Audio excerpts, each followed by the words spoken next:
In September 1932, 2 British subjects were kidnapped by Chinese bandits in Manchuria and held to ransom for 7 weeks.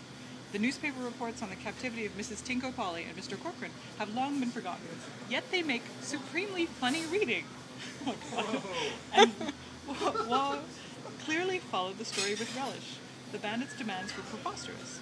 $1,100,000 in ransom, 240 rifles, and 38,000 rounds of cartridges, 6 machine rifles, 4 carbines, 200 ounces of opium, several rolls of silk, 100 gold rings, and 60 gold watches. The demands were accompanied by ferocious threats. The captive's flesh and ears were to be chopped off and sent to Mrs. Pawley's husband, our grandfather, and the Asiatic Petroleum Company. From day to day, the papers detailed the dispatch of parcels: a pipe and tobacco hidden in an old shoe for Mr. Corcoran, cigarettes, a novel, toffee, a Christmas pudding. Waugh registered everything. The journalist's affectation of concern, the safe receipt of a woolen sweater by the captains has been given a grain of comfort here.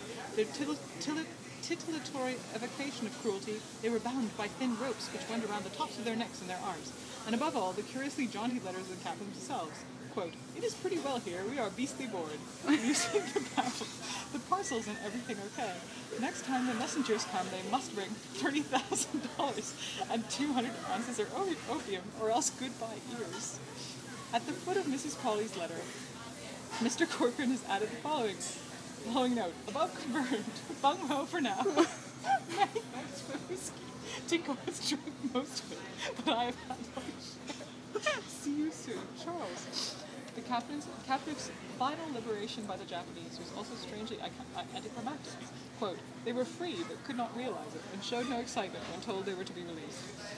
All of these details were seized on and rationalized in Waugh's masterly version of the story, where it is only very gradually intimated from Prunella's letters that her ordeal is not exactly lifelike. Quote, "Dearest Dad, not those records, the dance ones."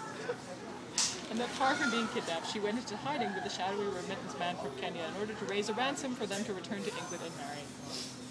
And so show the front of the book. What's the book?